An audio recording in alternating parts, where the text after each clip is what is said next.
What would you do if that annoying twerp of an underclassman fell in love with you? Yuki Machida had joined the basketball team as manager so she could be close to her crush, Kido senpai. Freshman Shou Naruse, who shows no respect to his upperclassmen, seems to be causing Yuki some trouble. Poor Yuki here keeps finding herself in situations where this twerp over here keeps finding out the things she doesn't want him to find out.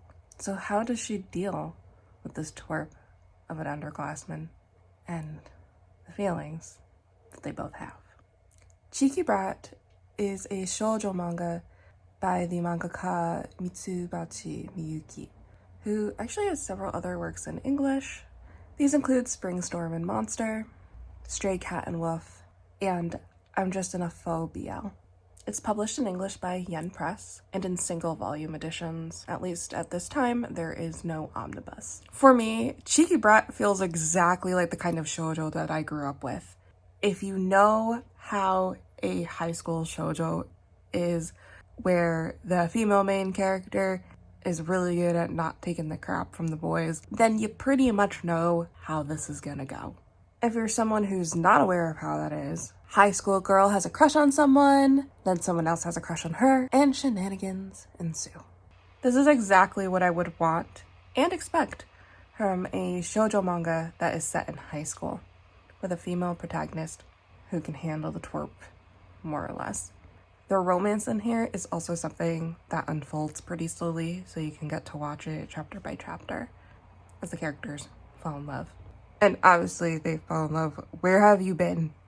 Have you not read shoujo before? And if you haven't, a lot of times in many shoujo manga, the characters fall in love, so that's not so much of a spoiler. It's more of a spoiler of how they fall in love. I really like all of the characters in here. Yuki here is actually one of my absolute favorite female personality types. She has little to no tolerance for games, and she's dedicated. She's mature for her age, and the manga actually tells you why that is. It's not tragic by any means, but it does make me feel a little bit bad for her.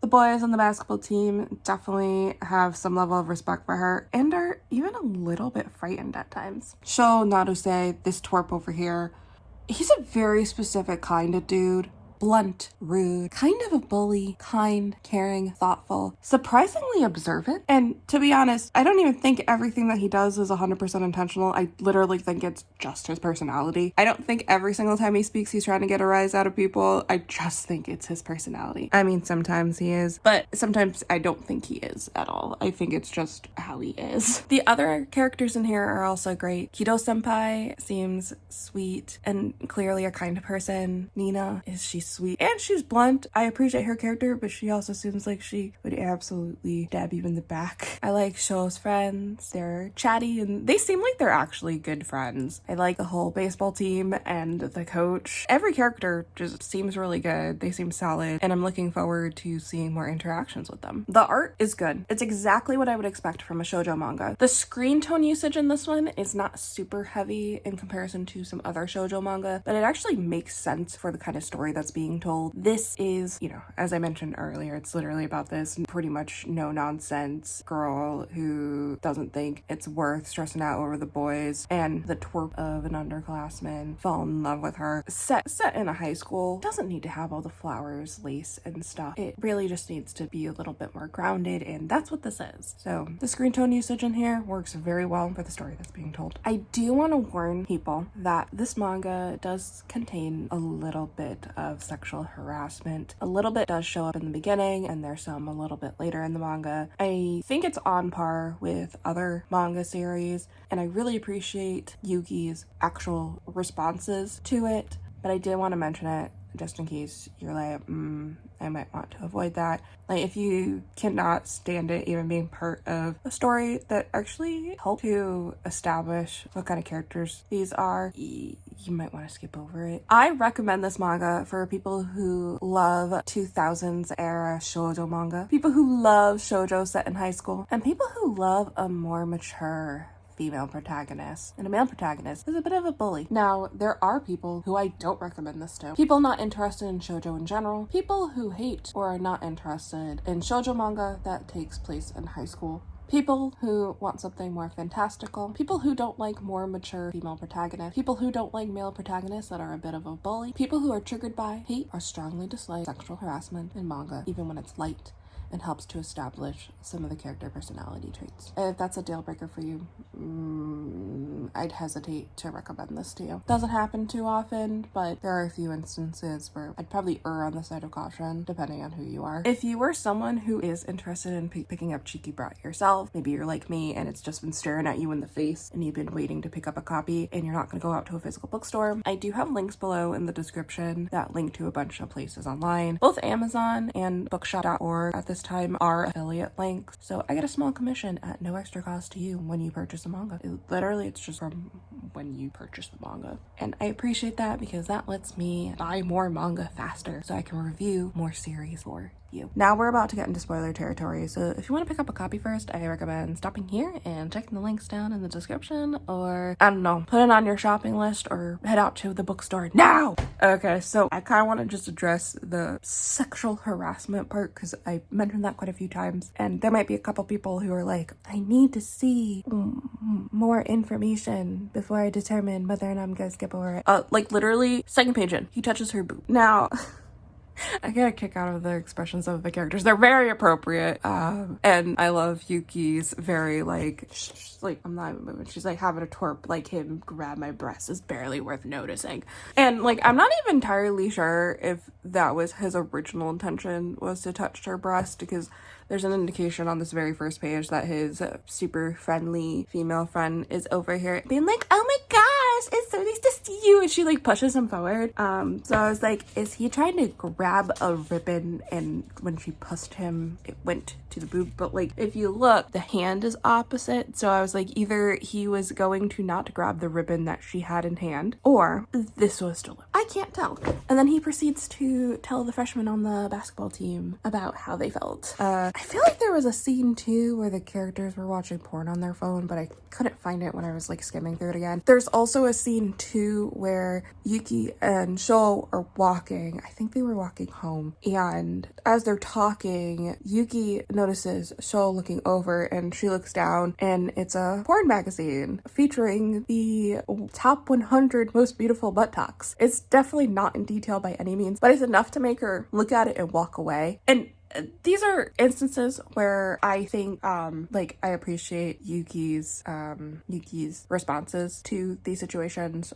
She's, like, so immature to when he touches her boob, and she tells him to shut up and get back to practice when he is, gossiping with the other freshmen in the basketball club about how her breast felt. I swear there were some other parts, too. Like, I swear he asked to touch her boob again, but I could be confusing that. I had tried to skim through this again, but I was like, I can't find some of these more specific examples, so I didn't really make note of them. But yeah, it's pretty light, and I was like, this is about what I would expect from a shoujo manga. Yeah, it's pretty light, but it is present, and I don't like the fact that she wasn't really able to do anything, but I think in the circumstances that she's in, she handled it well. I was not surprised when Shou ended up finding out that Yuki has a crush on Kido senpai, and I think it was interesting too because Yuki is very clear, at least with us as a reader, that she actually had no intention whatsoever to date Kido senpai. She just had a crush on him and she just wanted to be near him, which I actually think is adorable, and I think it's sweet, and like, I get it. There's people who I've had, like, it seems like I had crushes on them before, but no, I just liked being around them. I liked their energy, and she probably likes the energy too, because honestly, Kido senpai seems so nice. There's a part in this later on in this manga when he, like, they're all at a Christmas party, and like, it's a Christmas party for the whole basketball team, and when Yuki is asked that she has a crush, Kido's just like, you have a crush on someone? You don't have to tell us if you don't want to. I was like, I can tell. He's like, seemed genuinely shocked that Yuki, of all people, would have a crush on someone. And like, I can also say too, like, that was super nice of him to be like, you don't have to tell us if you don't want to. It was just like, I was like, this guy's super nice. And then he gets a girlfriend, so she's like pretty devastated about that and sad. And Kido senpai's girlfriend Nina she's also an upperclassman. She seems super cute and sweet. She wears like pigtails. Broke up with Kido though, specifically because he wouldn't text her good night every night, and it was such a petty thing. And like they acknowledged it was like a petty thing, like both Kido and Nina. And it seems like they're working out their relationship. But I was like, Nina's personality, she seems pretty blunt and like friendly to everyone, like a little bit acting too close to everyone. She seems like the type of girl who would probably stab you in the back with a smile on her face. But she is massively cute. Like when they describe her as a bunny, I was like, I can see that though. I actually think Shou kind of looks a lot more like a bunny, to be honest. But like, they're pretty cute. The romance between these two, Yuki and Shou, is slow. It's like chapter by chapter. I figured that he was going to confess first. I was like, he just seems like that's what he would do, and that was exactly the case. In fact, I think like shortly after I thought that he said it, I was like, oh, he said it. And Yuki, she's resistant. Like, he was a twerp who sexually harassed her a little bit in the beginning and found out her secrets and gets a rise out of her, which he does admit he does it on purpose because it's like enjoyable. But he does confess to Yuki that he's in love with her, that he likes her and wants to like be her boyfriend. I think that's what he says, something along that line. And Yuki is like, no, you're a fucking twerp. You get a rise out of me and I don't like you very much. And yet she also thinks about him a lot, and she's trying to find the good things about him, but she also cannot help but like spill things out to him. And she like, just like the encounter where she's upset over, like, I think it was over though senpai getting a girlfriend. He's like, he learns about her crush against her wanting him to find that out, and she eventually notices, just kind of over the course of the book, over the course of volume 1, just the kind of ways that even though Shou here is annoying and a twerp, a little bit of a bully, way too casual with his upperclassmen, he's actually kind, thoughtful, and caring. He is the one who points out to the basketball team that Yuki is not perfect. She actually wakes up early and stays late to manage everything and to clean everything up, to repair everything. The basketballs in the court are always clean because Yuki takes the time to do that, and she should be appreciated for it. There's this one scene where the seniors who had already left the basketball team, they are focusing on their exams, and the second years have taken over the roles. They come in for a 3-on-3 match, right? The seniors do, against 2 of the second years plus Shou, who's a first year, because he's excellent at playing basketball. He's very, very skilled at it. And they play, and Shou had told Yuki beforehand, like, if I win, we're gonna go on a date sometime. And so Yuki's like, okay, fine. But what happens is Nina, Kido senpai's girlfriend, comes in for the first time. I think it's the first time that she shows up. And, Yuki is just, keeping calm and keeping her cool and being polite. Shou is observant enough to notice that she's uncomfortable, and he grabs her hand and is like, we're gonna go on the date now. And she's like, wait a minute, it wasn't supposed to be now. It was supposed to be at some other point. And he takes her out to this arcade, and they actually go and have a lot of fun. And we learn between some interactions between the two of them, and when Shou's friends stop by, that Shou doesn't like loud places like an arcade, but that's where he brought her. And the reason why he did was because she looked so miserable. So he did it for her. He wanted to cheer her up, so he redeemed a date much earlier than originally anticipated. And it's just like one of those scenes that I was like, oh, that's really sweet. I was like, he's observant and he cares in his own way. I have a hard time describing Shou as a character because, well, I was like, I know exactly what type of dude he is too. Like, he pisses you off. He pisses you off, but like you can tell that like it's not like 100% deliberate. There is some deliberate, like some of it is absolutely deliberate. Like there's times when he tries to get a rise out of her, but sometimes like I was like, I think this is just his personality. I don't think he's doing this on purpose. Like when he talks to the upperclassmen casually, like I don't think he's doing that on purpose to be rude. I think that's just how he speaks. I think that's just part of his personality. And the times when he's thoughtful and considerate are quite a bit. And that was pleasantly surprising to me. I was like, okay, he actually pays attention to his surroundings, and he pays attention to Yuki, and he actually cares. I was like, honestly, he might be an annoying younger boyfriend, but there's going to be times when it's really important for him to be kind and caring, where he will be. I really love Yuki's personality. I love female characters who are strong in personality, who are very much like, we ain't doing this, and like are able to put their foot down and command the respect that they deserve. And she does this in like so many occasions. She's not that light, airy, dreamy, optimistic shoujo protagonist that prompts a whole bunch of sparkles, those deep airy thoughts about all the depths of the emotions, which those are nice, those are very nice, but that is not how Yuki is. She makes me feel more powerful as a person when I read her. I actually thought too, like when I saw, not this page, but when I saw this opening page, I was like, she kind of looks like a Yankee, you know, a delinquent. He kind of looks like one too in that pose, but I know that's just a squat. But like, I was like, something about her design looks a little bit like a Yankee. I could absolutely see her wielding a baseball bat with spikes on it or an iron pipe. But no, she's not a delinquent. She just is more mature for her age because she grew up with triplet brothers and twin sisters, which I am sure was really hard on her, which makes me feel bad. That does make me feel bad for her. Was the reason why she had to grow up so fast. Like, my favorite demonstrations of Yuki and her personality is actually when she ends up in those like more like sexually harassing situations, because she's just like, you think that's gonna bother me?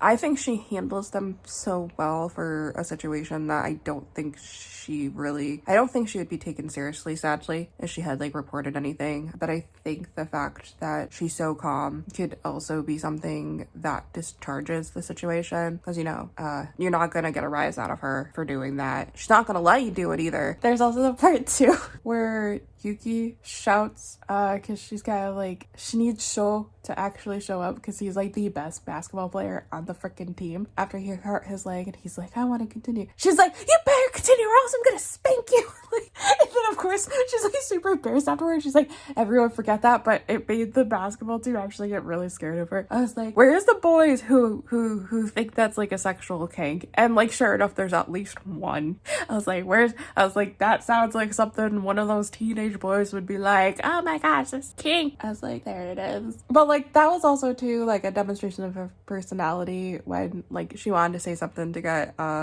Shou to actually show up, and she did. The art in here is good. I like, as soon as I had opened up to this color page, I was like, yeah, this is exactly what I want from a shoujo manga. It just reminds me of just the stuff that I was reading when I was growing up. I'm actually not surprised after I had saw in the copyright section that this is a series that originally came out in 2014. So this is 4 years after I graduated high school. So it kind of makes sense that the story tones and stuff aren't too different from what I read growing up. Because I was still throughout high school reading manga, right? And I was getting the latest series and so on and so forth. And while this is out of me regularly reading manga at the time, it still is close enough to when I was actively reading it where it would share a lot of the elements. The art in general, I don't think is spectacular or a masterpiece, but it's one of the styles that I expect from a shoujo manga. It works really well for the story that's being told. I think the screen tone usage is also super appropriate for the story, as I said during the non-spoiler section. I'm just opening up to a random page here, but I think you can see from this, the screen tone is obviously super present on here, but it's light. It's not very sparkly. There's not even like any sort of shading or anything like that. It's pretty plain, but it works for exactly what this is. Like, it's enough to give texture to clothing and to indicate different colors on certain things, but it doesn't do anything else. Yes, there are scenes that kind of have like more of the flowery or like bubbly, like here's a random panel that's got the bubbles, but those are far and few in between. But again, makes sense for the type of manga that this is. This is not an airy, dreamy, oh, when will my prince come? No, this is a Yuki going, I don't like you, leave me alone. I don't like him. What's so good about him? I like him. like him. Why? It's like considerably mundane. I personally enjoyed this first volume. It was kind of reminding me of Girl Got Game. Not exactly. Girl Got Game's premise is so different. I think it's just high school shoujo manga. I think it's just the fact that they're both shoujo manga set in high school and they both deal with basketball, but Girl Got Game has cross-dressing. This one does not at all. This one is just a high school romance budding. Oh, I do recommend this to those who I have previously said would really benefit from it, and I do not recommend this to those who I don't recommend it to. So if you're gonna pick up a copy, again, I have links in the description if you're not gonna go out to a physical bookstore to purchase it. And Amazon and Bookshop both give me commission when you purchase from those, which is highly appreciated. I also have a Patreon that is 18 plus, but it does have a review. At the time of recording this, I don't currently have a solution for series that aren't 18 plus like this one, where I could have those reviews be available to anyone, but I have an idea in my head for it. You might have to wait a few months for me to implement that, but I'll work on that. So thank you so much for taking the time to watch this review, and let me know if you pick this up. I'm Trainer Kelly, Fan Rambles by Trainer Kelly, and I will see you later. Bye!